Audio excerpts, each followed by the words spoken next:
Friend, कैसे हो? I hope आप सभी अच्छे होंगे। आज की हमारी इस वीडियो में आप सभी को क्लास 10 का चैप्टर नंबर 1.2 में प्रश्न संख्या 11 को हल करने वाला हूँ। ठीक है, इसमें 6 प्रश्न दिए हैं। हमने यहाँ पर 2 प्रश्नों को हल करने वाला हूँ। हमने अगले वीडियो में 4 प्रश्न को हल किया।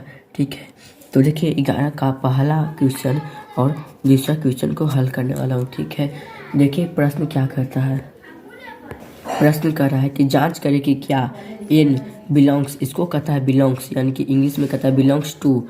ठीक है, एन बिलोंग्स एन के लिए 15 के पावर एन इकाई अंक शून्य हो सकता है, यानी कि 15 के पावर एन में इकाई अंक शून्य पर समाप्त हो सकता है। ठीक है, उसी प्रकार दूसरा प्रश्न कर रहा है कि जांच करें कि क्या किसी संख्या एन के लिए 24 के पावर एन का इकाई अंक 5 हो सकता है, यानी कि किसी संख्या यदि 24 संख्या है उसका इकाई अंक 5 हो सकता है। ठीक है, देखिए हमने पहले हम पहला प्रश्न को हल करते हैं। चलिए शुरू करते हैं। चूंकि माना कि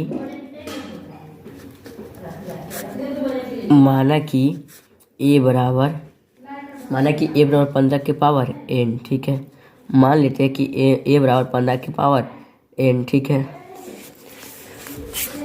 ए बराबर, ठीक है, इसका गुणनखंड करेंगे तो आएगा 3 गुने 5 के पावर एन। ठीक है, तो इसको लिख सकते हैं इस प्रकार, ए बराबर 3 के पावर एन इंटू 5 के पावर एन। ठीक है, अब देखिए चूँकि जहाँ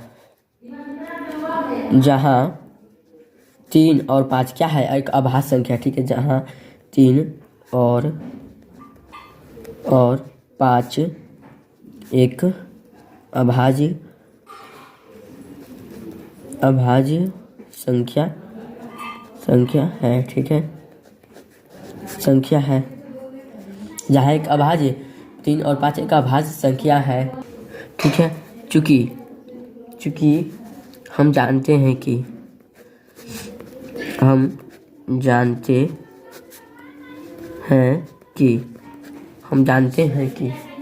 किसी संख्या का इकाई अंक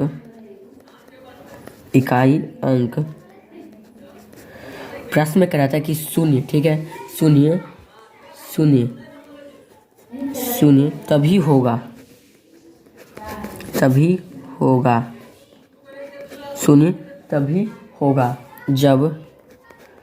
जब 2 और 5 का धनात्मक घात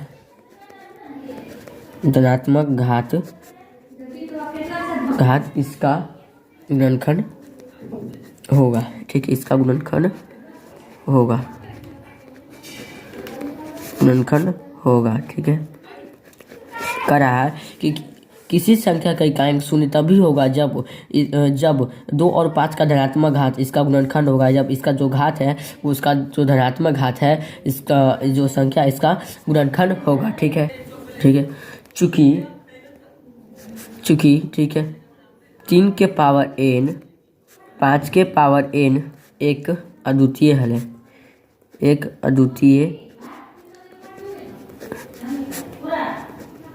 अद्वितीय हल है। ठीक है, अद्वितीय हल कैसे, देखिए कि अद्वितीय का मतलब होता है एक हल है। ठीक है, एक हल है, यानी कि इसका कोई 15 के पावर n है, इसका कोई और गुणनखंड नहीं हो सकता, यानी कि एक ही हल होगा। ठीक है, अतः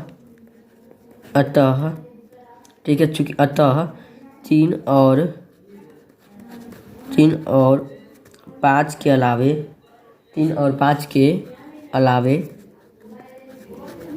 अलावे कोई, ठीक है, 3 और 5 के अलावे कोई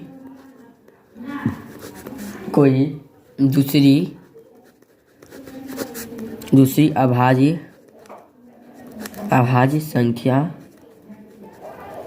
संख्या का गुणनखंड नहीं हो सकता।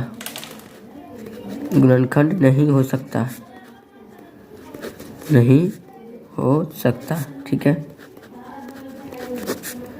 हो सकता। हमने पहले बता दिया कि 15 के पावर n है, इसका गुणनखंड जब भी होगा 3 और 5 होगा, इसका अलावा कोई और संख्या नहीं होने, तो आप करके देख लीजिए। ठीक है, अतः ठीक है, अतः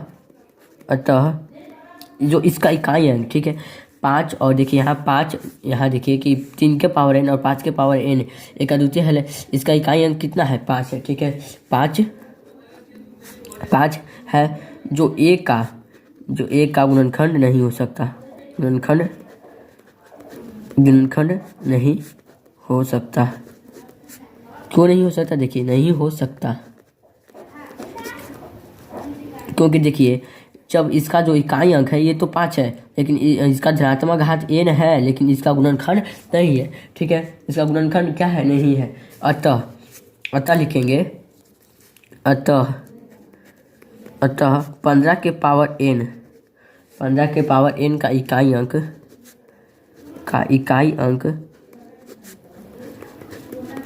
अंक शून्य पर समाप्त नहीं हो सकता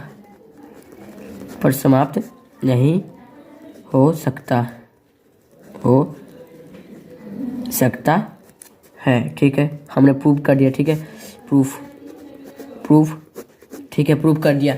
देखिए अब कैसे प्रूफ हुआ कि लिखेंगे कि अतः 3 और 5 के अलावे कोई दूसरी अभाज्य संख्या का गुणनखंड नहीं हो सकता। और जब देखिए कि इसका जो इकाई अंक है क्या है? 5। और जब ही इकाई अंक होता है यानी दहाते हैं पहाड़ तो दाईं ओर से दहाते हैं, ठीक है। इसका इकाई अंक 5, इसका धनात्मक घात कितना है? n, ठीक है। तो ये तो धनात्मक घात है, लेकिन इसका जो घात है 15 का गुणनखंड नहीं है। अतः लिखेंगे 15 के पावर n का इकाई अंक शून्य पर समाप्त नहीं हो सकता, ठीक है।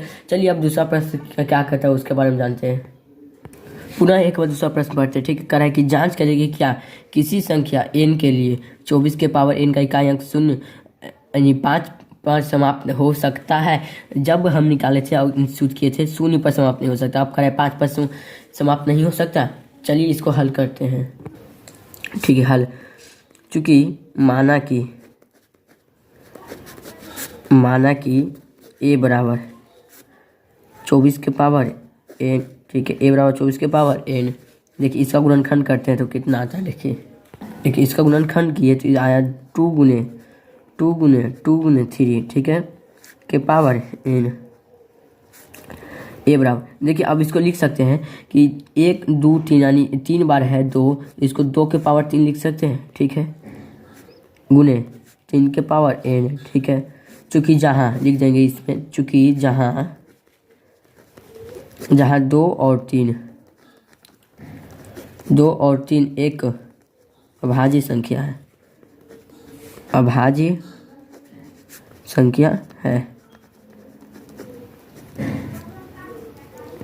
ठीक है, एक अभाज्य संख्या है। देखिए अभाज्य संख्या अब लिखेंगे कि चूँकि हम जानते हैं कि किसी संख्या का इकाई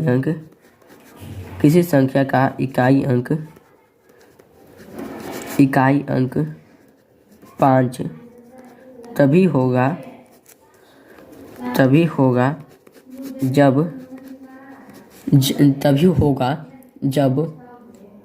इकाई स्थान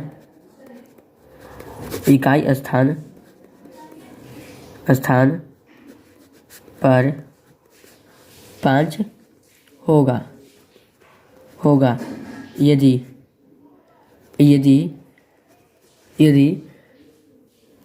5 के स्थान पर इकाई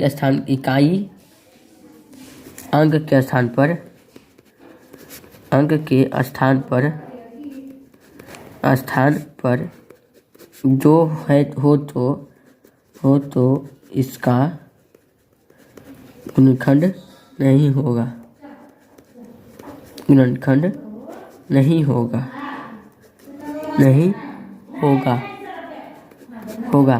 आप इसको कर सकते हैं इस प्रकार कि इकाई स्थान पर 5 होगा यदि एक का अभाज्य गुणनखंड 5 हो किंतु इसमें 2 नहीं, यानी कि अगर ये किसी संख्या की इकाई अंक 2 हो तो वह 5 पर कोई संख्या नहीं समाप्त हो सकता, ठीक है। ये लिखने के बाद चलिए आगे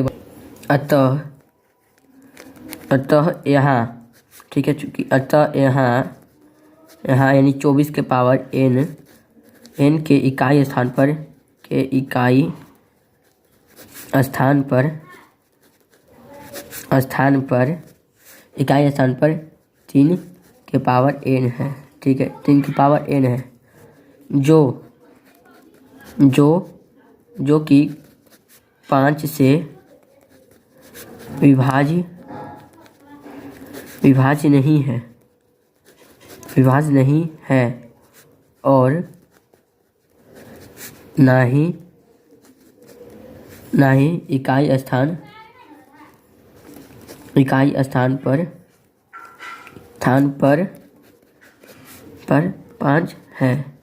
5 है, ठीक है, ना ही इकाई स्थान पर 5 है। अतः 24 के पावर n एक का गुणनखंड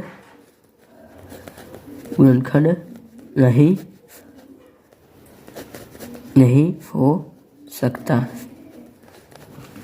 हो सकता है, ठीक है, नहीं हो सकता है। अतः 24 के पावर n 5 पर समाप्त नहीं हो सकता है, ठीक है। देखिए प्रूव कर दिए कैसे कि देखिए यहाँ यहाँ 24 के पावर n के इकाई स्थान पर 3 के पावर n है, जो कि 5 से विभाज्य नहीं है और ना ही इकाई स्थान पर 5 है, ठीक है। अतः 24 के पावर n एक का गुणनखंड नहीं हो सकता, अतः 24 के पावर n 5 के पर समाप्त नहीं हो सकता, ठीक है। देखिए प्रूफ कर दिए, ठीक है, प्रूफ। अगर हमारा वीडियो अच्छा लगा तो वीडियो को लाइक करें और हमारे यूट्यूब चैनल पर इसी प्रकार के वीडियो देखना चाहते हैं तो हमारे यूट्यूब चैनल को सब्सक्राइब करें और बेल आइकन प्रेस करना ना भूलें। Thank you.